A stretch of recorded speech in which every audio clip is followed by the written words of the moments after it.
Os dois clubes demonstraram interesse no atacante Elinho. O vídeo de hoje do canal do Nicola traz novidades sobre o tema e fala também sobre uma pendência no caso Léo Jardim e a renovação com o Vasco. Para completar, últimas do mercado, bastidores, finanças. Fala aí, pessoal, sou Jorge Nicola, bem-vindos a mais um vídeo do canal. Sempre bom ter vocês por aqui. Sem perder tempo, pedir para deixar like, se inscrever no canal e ativar as notificações. Bora começar nosso vídeo sobre uma pendência que pode atrapalhar ainda mais as negociações do Vasco pela renovação do contrato de Léo Jardim. Já foram 4 propostas diferentes recusadas pelo goleiro. O contrato se encerra em dezembro. A partir de 1º de julho ele pode assinar um pré-contrato com qualquer outro clube. E nessa quinta-feira surgiu a notícia de que o Vasco também tem uma pendência com o empresário do atleta, o Paulo Pitombeira. O Paulo cobra um pagamento de comissão que deveria ter sido feito quando da chegada do Léo Jardim ao Vasco. Esse pagamento segue pendente e a tendência é que só exista qualquer possibilidade de prorrogação do contrato em caso de acordo também com o Paulo Pitombeira. Há 2 sextas-feiras, o Vasco chegou a fazer uma proposta de 800 mil por mês de salário para o goleiro. E a resposta foi negativa. Há quem garanta que o Léo Jardim pediu R$1,5 milhão de reais mensais, informação que não foi confirmada por ninguém do staff do jogador. Tenho contado para vocês que além da questão da grana, o Léo também está muito preocupado com a parte esportiva. Ele gostaria de atuar num clube que brigue por títulos e ele não tem visto essa possibilidade no Vasco nos próximos anos. Só para completar, Maxi Gomes, atacante uruguaio que pertence ao Defensor, também do Uruguai, foi procurado pelo Vasco, mas de acordo com a imprensa de lá, no caso o jornal é O País, ele teria recusado a proposta do Cruz Maltino para permanecer na capital uruguaia. Para falar sobre Elinho, que virou o queridinho do mercado brasileiro. Você lembra dele, né? Jogador formado na base do São Paulo, vendido ao Red Bull Bragantino e na temporada passada transferido para o Toluca do México em operação de 13,5 milhões de euros. Primeiro a demonstrar interesse na contratação do Elinho foi o Fluminense, que fez um contato, chegou a abrir negociações com o clube mexicano, mas desistiu do acordo e acabou fechando a compra de Soteldo junto ao Santos. No início dessa semana foi a vez de o Corinthians abrir tratativas com Juliano Bertolucci, representante do Elinho. Cheguei a contar para vocês que o Toluca não demonstrou interesse em fazer negócio nas condições oferecidas pelo Timão, empréstimo de uma temporada com opção de compra. Toluca já deixou bem claro que não empresta o jogador. O problema é que o São Paulo e o Vasco também recentemente fizeram contato com o Toluca com essa mesma intenção de um empréstimo. Por empréstimo, não há chance de acordo. Toluca só toparia negociar o atacante brasileiro, que ainda não conseguiu explodir no futebol mexicano, um negócio em definitivo, de preferência em que o Toluca recuperasse o investimento feito na temporada passada. Aí fica difícil imaginar que o Corinthians, que o São Paulo e que o Vasco tenham capacidade para fazer uma compra na casa dos 13,5 milhões de euros. Elinho, que enquanto vestia a camisa do Red Bull Bragantino, era muito bom jogador, o principal atleta do clube, ao lado do Léo Ortiz. O Ortiz foi vendido para o Flamengo, o Elinho foi negociado com o Toluca e a partir dessas saídas o Red Bull teve um desempenho terrível no Campeonato Brasileiro do ano passado, correndo enorme risco de rebaixamento. E você, o que pensa sobre o Elinho e sobre tudo que eu contei? Já usa o espaço para comentário para registrar sua opinião. Só não esquece de deixar like, de se inscrever no canal. Vamos falar então sobre a atuação do time, né? Que jogou muito bem. Para mim, a melhor atuação do Vasco em 2025 e individualmente do Coutinho desde que ele voltou ao Vasco da Gama. Você concorda comigo? Escreve aqui no comentário. Por que eu analiso assim?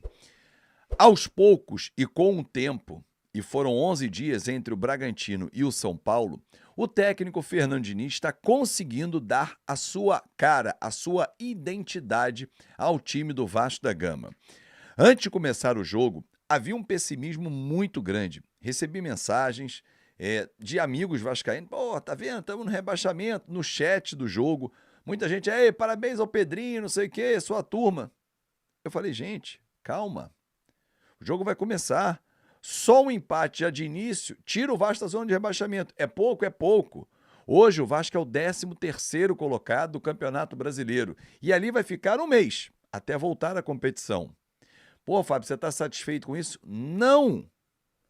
Mas é uma posição que dá uma tranquilidade para a volta, porque era muito pior você passar esses 30 dias agora, 10 de férias do Vasco, mais 20 de treinamento, até voltar para o jogo com o Botafogo na zona de rebaixamento. A atuação contra o São Paulo e a subida na tabela O Vasco subiu hoje 2 posições, mas como ele caiu para a zona de rebaixamento, acabou subindo 4 posições. Então, respira. Só que, além disso, pontos positivos. A grande atuação coletiva do time, a atuação individual, mais uma vez, do Ryan, que está potencializado com o Diniz, e o Diniz tem toda a razão. Se vender o Ryan agora, vai vender por 100 milhões de reais. Nas mãos do Diniz, ele transforma esse cara a pelo menos pro dobro. Porque tem potencial para isso, tem idade, tem físico, tem talento. E tá confiante.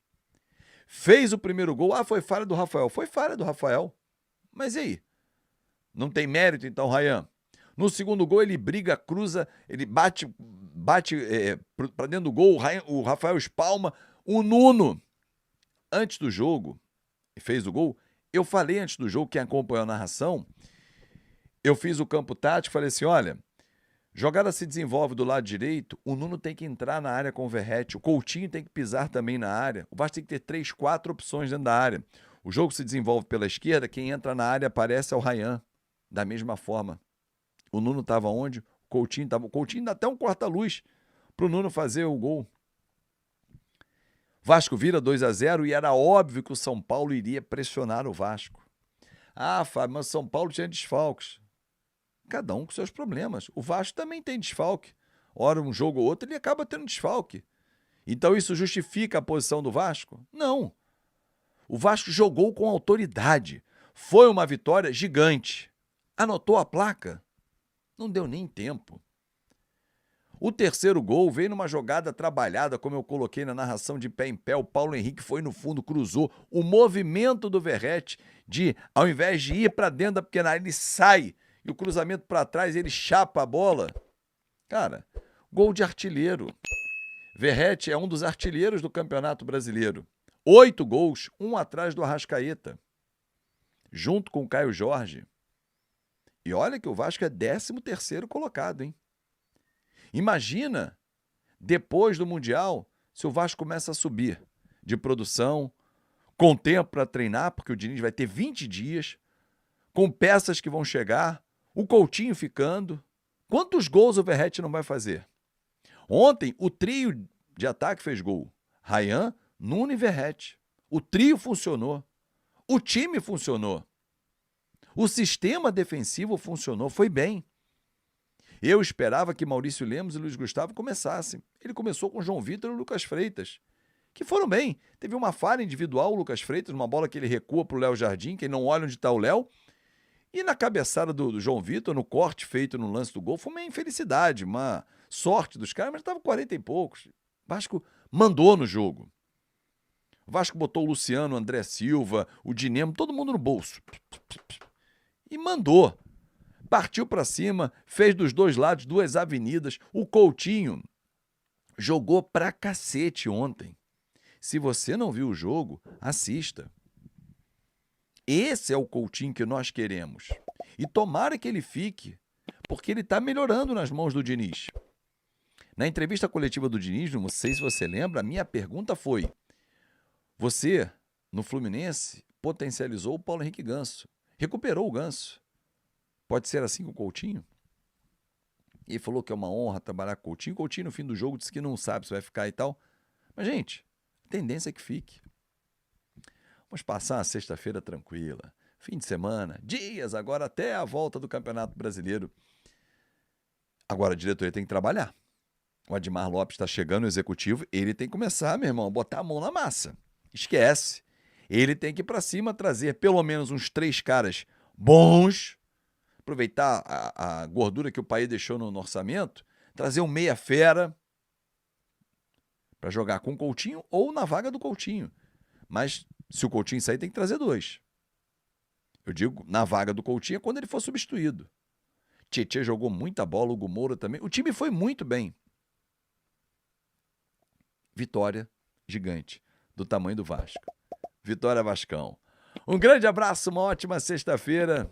É isso aí, torcedor vascaíno. Que vitória espetacular do Vasco nesta noite, né, de quinta-feira, onde o Vasco foi superior né, do início ao fim da partida, né? O Vasco soube dominar as ações do jogo, né? Aproveitou as oportunidades que teve e balançou a rede, né? O Vasco consegue aí ir para essa parada para o Super Mundial com uma tranquilidade enorme, né? Como o Fábio Azevedo falou. O Vasco, se perde esse jogo, o Vasco ficaria numa situação delicada, ficaria ali na zona de rebaixamento e a pressão seria muito grande. Com a vitória, a equipe afasta ali da zona de rebaixamento, por mais que seja poucos pontos, mas vai terminar fora da zona de rebaixamento, na 13ª colocação, com uma tranquilidade enorme para trabalhar. Chegar gente, né, nesse período para poder ajudar a somar e o Vasco voltar com tudo nessa volta do Campeonato Brasileiro daqui a mais ou menos um mês aí, o Vascão então poder fazer uma boa campanha nesta temporada. Se inscreve no canal, deixa o like e compartilha o vídeo com mais amigos vascaínos. Valeu!